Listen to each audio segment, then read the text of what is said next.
అందరికీ hi, welcome to my channel. ఈరోజు అయితే మీ ముందరికి ఒక మంచి రెసిపీతో వచ్చానండి. అదే మన చైనా గ్రాస్ పిస్తా కస్టర్డ్. టేస్ట్ అయితే చాలా బాగుంటుంది.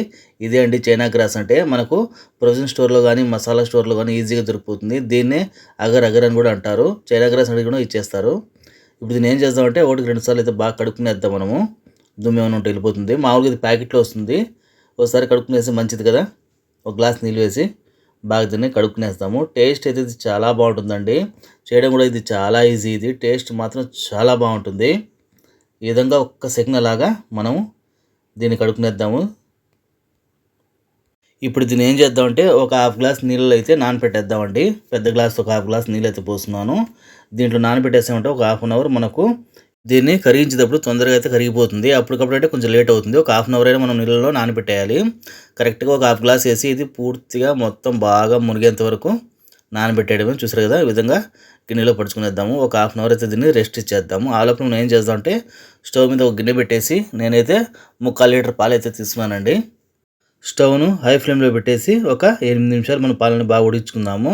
పాలు ఉడికే లోపల మనం ఏం చేద్దామంటే ఒక గిన్నె తీసుకుని ఆ గిన్నెలో 2.5 స్పూన్ల పిస్తా కస్టర్డ్ పౌడర్ అండి. ఇది టేస్ట్ చాలా బాగుంటుంది. మనకి ఎక్కడైనా దొరుకుతుంది షాప్లో. ఇది పిస్తా కస్టర్డ్ పౌడర్. దీన్ని అయితే 2.5 స్పూన్లు అయితే వేసుకున్నాను. ఇప్పుడు దీంట్లో ఏం చేయాలంటే మనం మామూలు పాలు వేసుకోవాలండి. వేడి పాలు కాదు, అలాగే కూలింగ్ పాలు కాదు, నార్మల్ పాలు. పిస్తా కస్టర్డ్ పౌడర్లో వేసుకునేసి ఎక్కడ కూడా మనకు గడ్డలు లేకుండా బాగా నీట్గా ఒక పేస్ట్లా కలుపుకోవాలండి. మంచి లిక్విడ్లా తయారైపోవాలి, స్మూత్గా తయారవ్వాలి. ఈ విధంగా బాగా కలుపుకోవాలి మనం, ఎక్కడ కూడా గడ్డలు లేకుండా. చూసారు కదా, మనకు పిస్తా పౌడర్లో అక్కడక్కడ పిస్తా ముక్కలు కూడా ఉన్నాయి. టేస్ట్ అయితే ఇది చాలా బాగుంటుందండి. మనం వేసిన పిస్తా పౌడర్ మొత్తం బాగా కలిసేలాగా పాలు బాగా కలుపుకోవాలి. ఇప్పుడు మనము పాల దగ్గర వచ్చేస్తామండి. పాలు అయితే మనకు పొంగు వస్తుంది కదా, ఒకసారి గింటితో బాగా కలుపుకునేద్దాము. స్టవ్ను అయితే నేను మీడియం ఫ్లేమ్లో పెట్టేసాను. పాలు బాగా ఉడికించుకోవాలండి. మనం 8 నిమిషాలైనా బాగా ఉడికించుకోవాలి. మనం ఇందులో నీళ్ళు అయితే పోయలేదు, చిక్కటి పాలే. ఇప్పుడు ఏం చేద్దామంటే చక్కెర అయితే ఒక కప్ అయితే వేసుకున్నాను అండి. లెక్కకైతే ఇలాంటి స్పూన్తో 10 స్పూన్ల చక్కెర అయితే వేసుకున్నాను. కరెక్ట్గా సరిపోతుంది మనకు. ఇప్పుడు చక్కెర వేసిన తర్వాత పాలలో బాగా కరిగేలా కలుపుకోవాలి. అలాగే మనం రెడీ చేసి పెట్టుకున్న పిస్తా కస్టర్డ్ మిశ్రమం ఉంది కదా, అది కూడా మొత్తం వేసి ఆ లిక్విడ్ని బాగా కలుపుతూనే ఉండాలి. మనము ఎక్కడ కూడా గరిట అనేది ఆపకూడదండి. ఎందుకంటే అక్కడక్కడ మనకు గడ్డగట్టేస్తుంది, అలాగే అడుగు పట్టేస్తుంది. స్టవ్ ఎంత మనము మీడియం ఫ్లేమ్లో పెట్టినా కూడా చూసారు కదా, మనకు పాలు అనేది బాగా చిక్కపడ్డాయి కదా, అదే విధంగా కలుపుతుండాలి ఒక్క 2 నిమిషాలు. ఆ లోపల మనం ఏం చేద్దామంటే ఇంకో స్టవ్ మీద మన చైనా గ్రాస్ ఉంది కదా, అది మీడియం ఫ్లేమ్లో పెట్టేసి బాగా కరిగించుకుందామండి. ఈ విధంగా మనకు బాగా కరిగిపోవాలి చైనా గ్రాస్ అనేది. ఇప్పుడు కరిగిన చైనా గ్రాస్ని మనము పిస్తా కస్టర్డ్ పాలలో అయితే వేసేద్దామండి. వేసిన తర్వాత బాగా కలుపుకోవాలి. మనము ఎక్కడ కూడా ఆపకూడదు గ్రేట్ అనేది. మనం వేసిన చైనా గ్రాస్ లిక్విడ్ అంతా బాగా పాలలో మిక్స్ అయిపోవాలి. అప్పుడే మనం అనుకున్న పిస్తా కస్టర్డ్ అనేది చైనా గ్రాస్ది ఎక్సలెంట్గా వస్తుంది. ఇదే విధంగా స్టవ్ మీద ఒక 2 సెకండ్లు పెట్టి మనము బాగా కలుపుకోవాలి మిశ్రమాన్ని. మళ్ళీ స్టవ్ ఆఫ్ చేసి ఒక ప్లేట్ అయితే తీసుకోవాలండి. మనం అన్నం తింటాం కదా, అలాంటి ప్లేట్ తీసుకుని ఎడ్జెస్ అయితే ఉండాలి దీనికి చుట్టూ.